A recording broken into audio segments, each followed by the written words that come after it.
Ladies and gentlemen, please welcome to the stage Chief Scientific Officer, Dr. Joe McCord. So we're going to be talking about Protandim, Nrf2 activation, and a little more about gene expression, which is really the important meat of what Protandim does.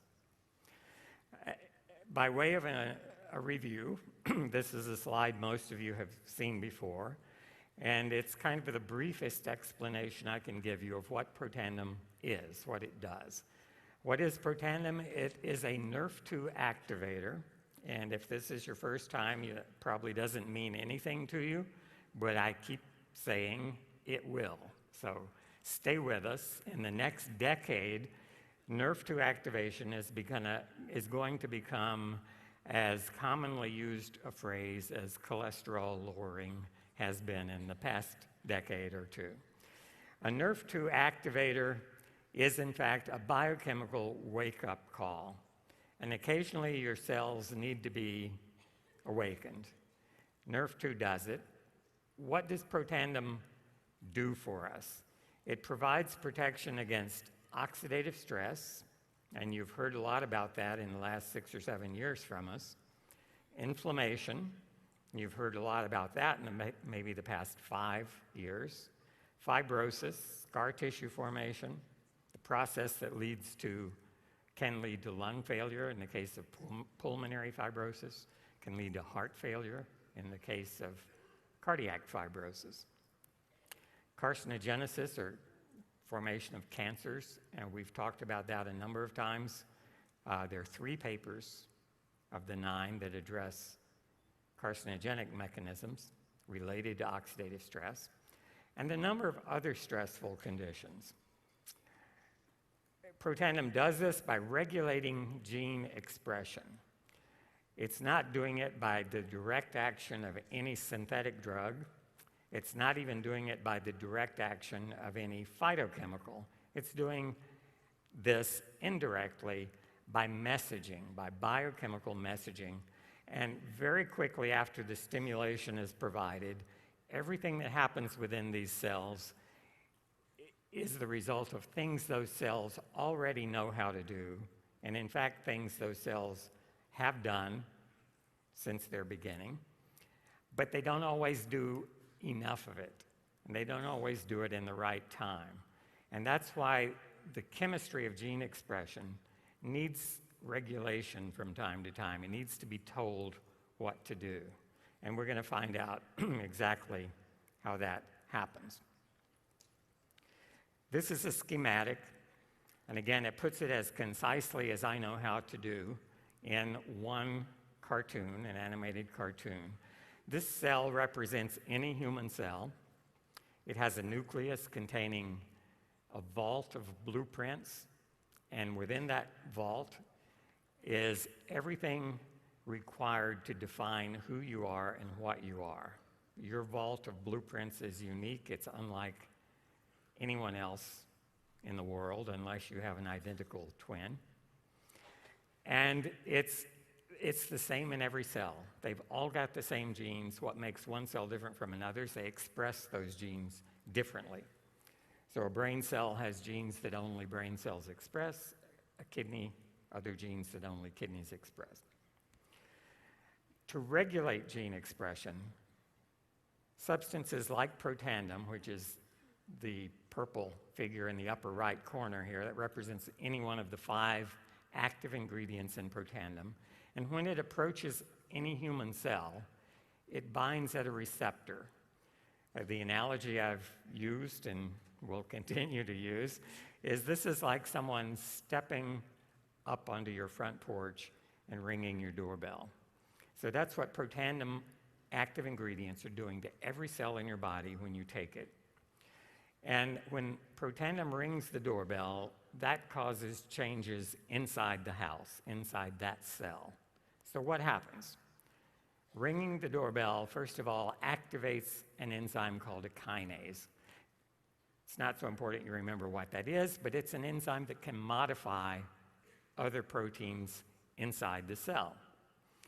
And this kinase acts on a little red protein represented by a red circle here called Nrf2 that's being held by another protein called KEAP1, represented by the blue circle. So KEAP1 holds Nrf2 in the cytoplasm. That's the part of the cell outside the nucleus, outside the DNA vault, until it's modified by this protandem-activated kinase, and that introduces a phosphate group. You see that little yellow circle with a P on it. It has changed the chemical structure of Nrf2, and when that happens, the blue protein releases Nrf2. So it can now float around in the cytosol of the cell and diffuse into the nucleus, where it previously could not go. And it finds about 3,000 of those genes out of 25,000 that have a specific switch that Nrf2 can bind to, and it's a switch like a dimmer switch on those 3,000 or so genes. And the action of protandem binding to those genes increases the activity of that master blueprint, those 3,000 genes. So not instantly, but within a matter of an hour or so, working copies of that master blueprint for those 3,000 genes is sent back out to the cytosol, translated into new proteins, new enzymes, and among those are numerous protective enzymes, including the antioxidant enzymes, anti-inflammatory proteins, anti-fibrotic proteins, and a whole family of genes that are collectively termed survival genes or stress response genes. So they enable cells to get through stressful periods of several different sources, oxidative stress being one of them. So in a nutshell, that's what protandem does inside your body to every cell in your body. 1 year ago, I presented at Elite Academy in San Diego a presentation that was based on a big analogy. The medical students used to call me Dr. Analogy because that's the way I teach things. If you understand an analogy, it can help you understand sometimes a very complex process. So in this analogy, I likened your 25,000 genes, and especially the 3,000 of them that respond to protandem, to the keys on a giant piano.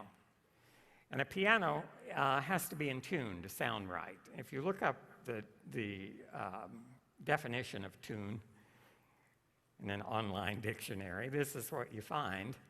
And there's several definitions. One is to adjust in musical pitch, which is what we're talking about when we tune a piano. A second definition is to bring into harmony, to adjust anything for precise functioning, and we use the word to tune up a car. You drive a car for 50,000 miles, it needs a tune-up. It needs to be adjusted to bring it back into perfect operating order. And here under the first definition, you see an example. Someone tuned her guitar, brought every string into perfect pitch the way it should be. And I predicted a year ago, if you look up the definition of tune in about 10 years, you may see an addition that says, Grandma tuned her genome with protandem.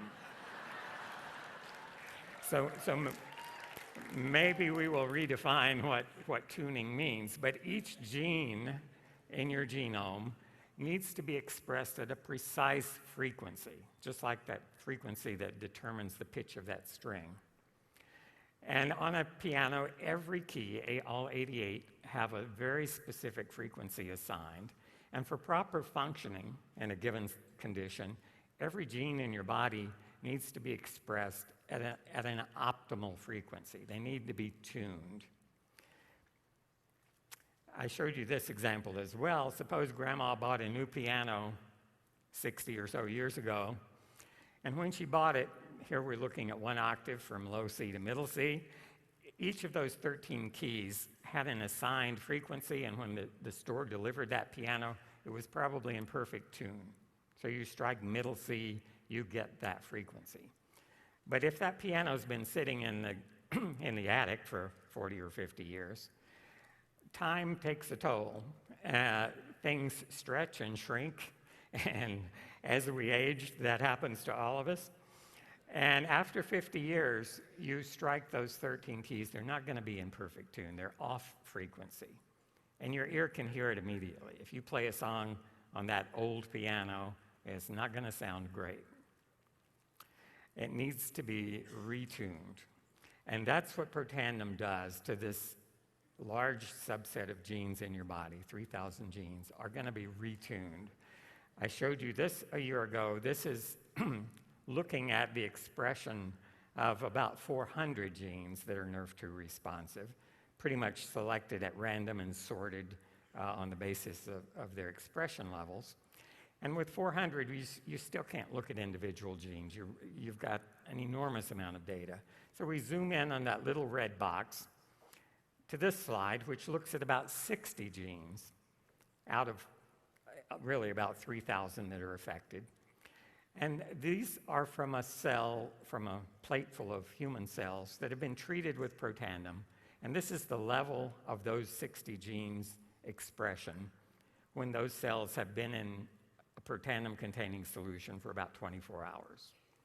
If we take a companion dish, the same cell line, the same cells, grown for 24 hours without Protandim, we can compare how these same 60 genes were expressed. And this is what it looked like in the cells grown without Protandim. And about 2/3 of them have been elevated. Where you see the green bars above the red, those genes have been upregulated.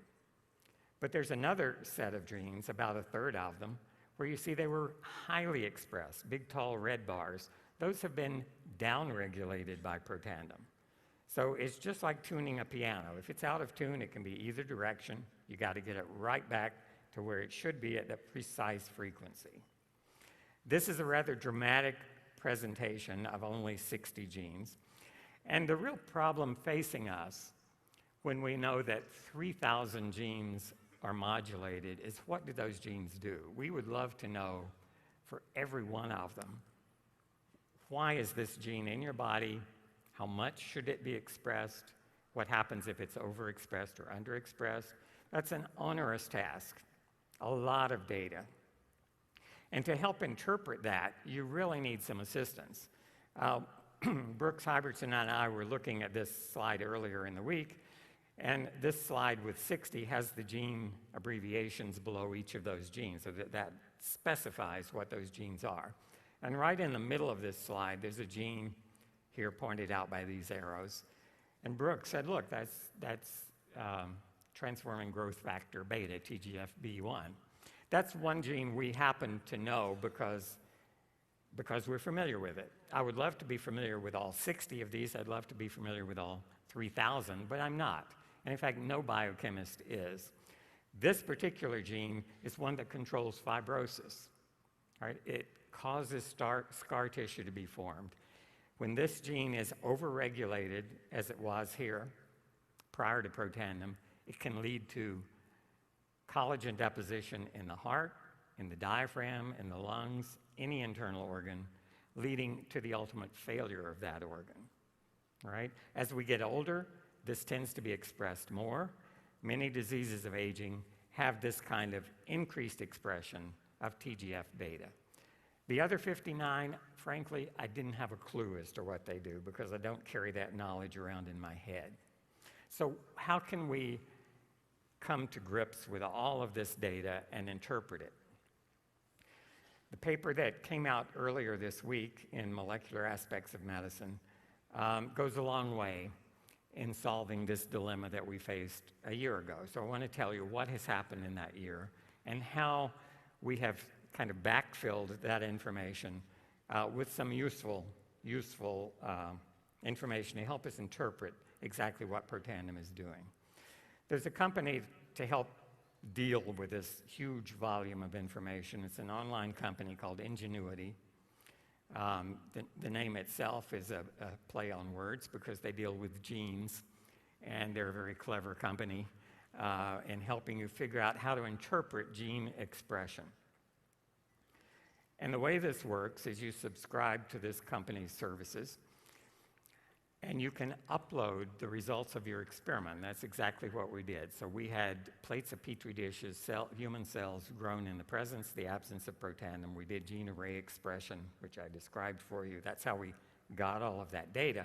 The question now is, how do we interpret it? And Ingenuity can do it for you because it's a database that is in communication with multiple other databases.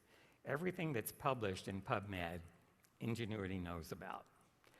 All the genes that have been published in a similar database called GenBank, it knows about. There's a protein database, SwissProt, that it knows about. So it combines myriad databases with an enormous amount of information in each one, and for every one of the 3,000 genes that we send to Ingenuity, it finds those connections. What is this gene? What regulates it? When is it upregulated? When is it down? Very importantly, what diseases are known to involve this particular gene, one by one through all 3,000? What pathways does this gene participate in? What are the other genes it communicates with? And here you see, in fact, the first thing it tells us, Ingenuity confirms that the Nrf2 pathway is strongly activated by protandem. So it will tell us pictorially like this, and I don't expect you to read the fine print, but it points out every biochemical pathway that it knows about that has been significantly modified by the treatment, in this case, growing cells with protandem. And this is the Nrf2 pathway, and it's central, and it pops up strongly. And it shows you at the very top things that happen in the extracellular space. One of those things you probably can't read is, it says oxidative stress. And when you come inside the cell, the figure that is right at the center of this thing, in the lower center, is the Nrf2 gene itself. And all these other representations are other genes that communicate in this pathway with Nrf2. And this diagram continues. This is showing what happens in the nucleus. So when protandem activates Nrf2, it moves from the previous slide into the nucleus, interacts with the DNA. All of these genes are affected. The column of things on the right are antioxidant proteins, which is a small part of what Nrf2 does. So this program is telling us a lot of information as to how these genes interact. Another thing it can do is shown here. It's telling us what pathological states, what disease states are going to be affected by the change we saw when these cells were treated with protandem. And so here are a number of different pathological states are represented by these blue bars. The very highest one, which has a significance level that is about 99.9999, and that goes on for 29s. So it's virtually 100% certain that that state, which is cell division, which is very closely related to cancer, which is a disturbance of how cells divide. The next bar, almost as high, is cancer. So it's saying that these 3,000 genes that you have affected by whatever you did before you sent us the data tell us that genes involved in cancer are absolutely affected.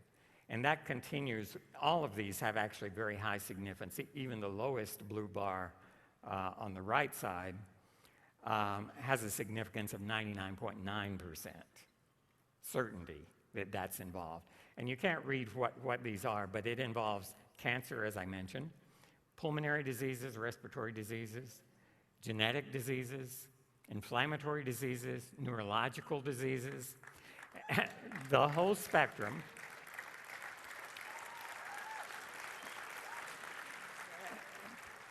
And what again, if I went through every one of them, we would be here for a couple of weeks.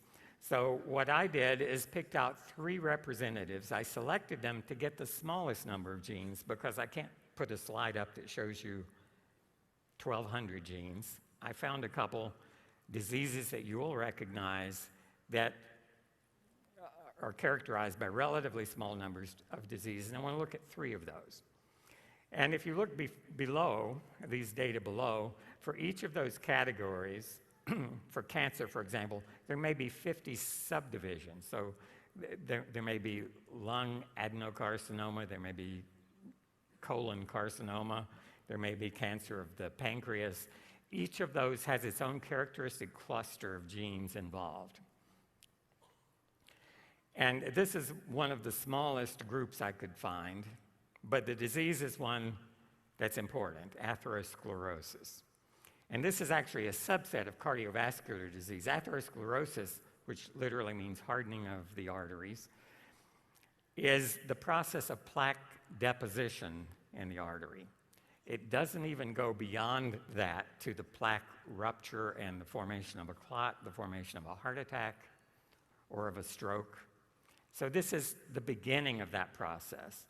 And Ingenuity identified in our population of 3,000 genes, 19 that are clearly, strongly associated with atherosclerosis. And here are those genes in one table. And if you look at, there are a number of things I want to point out here. For each of the 19 genes, if you look on the right, you see either a red arrow pointing up or a green arrow pointing down. If the red arrow pointing up is there, it means that gene is overexpressed in atherosclerosis. So I think, 17 of the 19, I believe, if I'm seeing it properly, are being expressed too high in atherosclerosis. 2 of them are being underexpressed in atherosclerosis. And there's a dividing line. If you look, 16 genes are in the top part, 3 genes are in the bottom part of that. It's not entirely clear always if you look at an atherosclerotic tissue and you see genes that are up or down. Is it being differently expressed because of the disease process or because the cell is trying to recover from the disease process? So cells give you a response. If a disease causes genes to be upregulated, metabolic pathways get tilted and distorted, that tissue may try to recover, may try to compensate. And probably the easiest way to think about that is in terms of oxidative stress. If a disease process is causing free radical production that may be upsetting that cell in a number of ways, if you look at the gene expression, the cell may be upregulating its antioxidant genes, trying to compensate. Okay, so that's a good thing in that case because it's compensation. It's not part of the disease process, it's part of the cell's reaction to the disease process. So that makes it a little bit vague and hazy, but in most cases, there's abundant research behind every gene in this table, so we know that it's doing a bad thing, or we know that it's compensatory, trying to do a good thing. So anyway, you can see that most of these genes are strongly upregulated. And the question then is what happened when the cells were grown in protandem to these levels of gene expression? And what do you think happened? Look at those first, that series of red arrows going up and 2 arrows going down. When these cells were grown in protandem, this was the effect of protandem.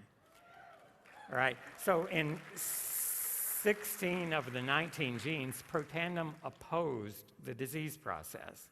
If atherosclerosis is cranking a gene up, protandem eased it back down. If you look all the way back on the left column, some of those genes are in boldface. And what that means is, in the past several decades, medical science or big pharma companies have produced drugs to treat this disease. And all of those bolded, I think there are 11 of them, but you can count the bolded ones.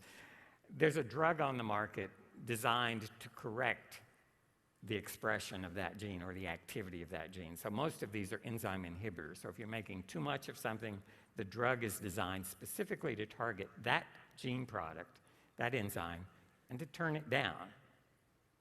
So there are 9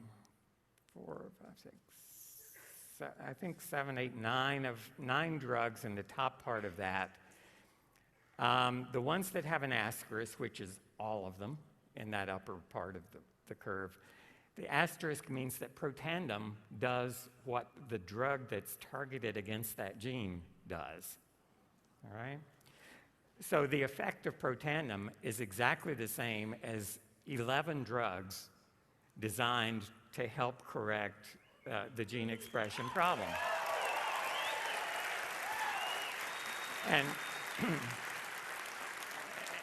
And in addition, a lot of the genes for which there are no drugs out there to correct. And protandim, again, is antagonizing the disease process, trying to correct it. Another example I want to point out to you, and I have to move quickly. In the bottom three, there's a gene that is also known as, has an alias. It's also known as COX-2. And you may have heard about that in the news media, not so much recently, but in the last decade or two. A whole family of super drugs appeared probably in the late 80s, in the mid 80s, went into the 90s, that were COX-2 inhibitors, supposed to be a new class, billion-dollar pharma products. And among them was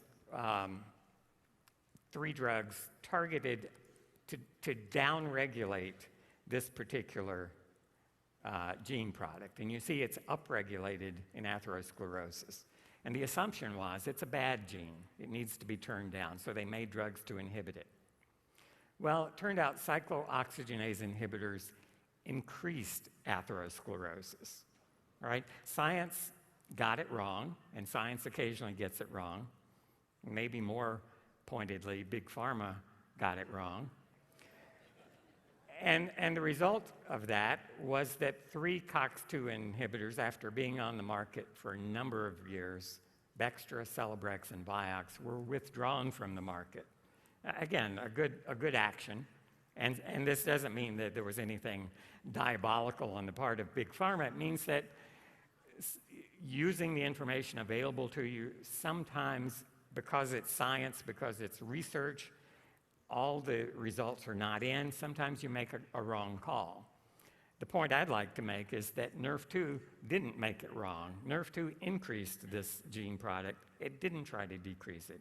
So we might have actually learned a very important message that could have saved tens of thousands of lives by not introducing these drugs if we had been able to look at what Nrf2 does in this situation and stay away from inhibiting a drug that Nrf2 says should be upregulated, not downregulated.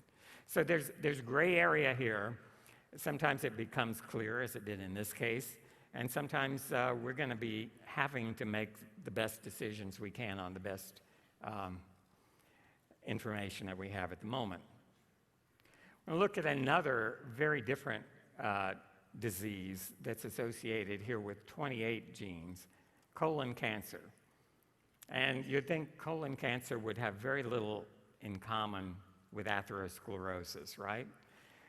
But these genes are also regulated by Nrf2.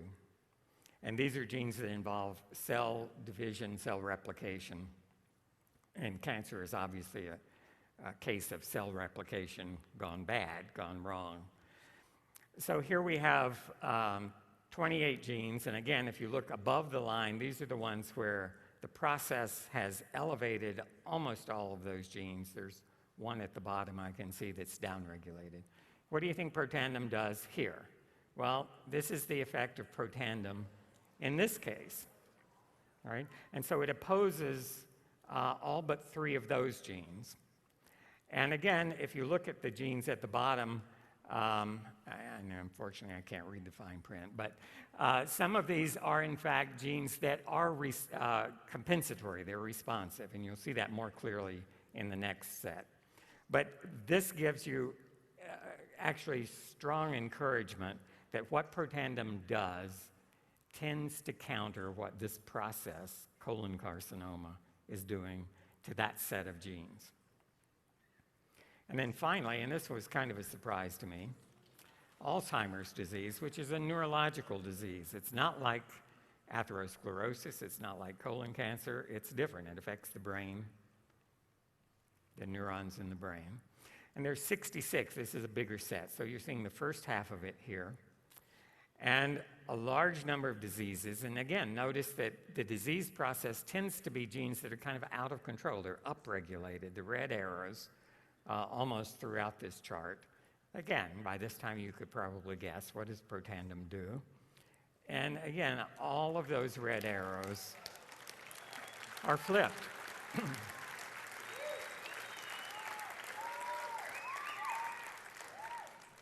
And if you look at the rest of this, in the case of Alzheimer's, this category below the line, where protandem doesn't move things counter to the process, but moves them in the same way as the process. In Alzheimer's disease, a number of the genes in this lower segment of the table are antioxidant genes, so they should be going up. They're going up even in Alzheimer's cells because of the increased oxidative stress. So they're trying to compensate. In that case, protandem is helping with that compensation. It's boosting it even above where the level is. And the very last gene here is one even all of you should recognize. It's superoxide dismutase, right? And so in the Alzheimer's cells, because they're oxidatively stressed, they're trying to compensate. They're trying to make more SOD. And of course, protandem causes them to make even more SOD than they're able to compensate. So this is a way, with the help of a very powerful computer analysis program, we're able to look at what protandem does. I've shown you 3 sets out of maybe 200, and we're going to work our way through most of that data. And we're going to eventually know what virtually all of those 3,000 genes do, which diseases they're associated with. It's not going to be a black box.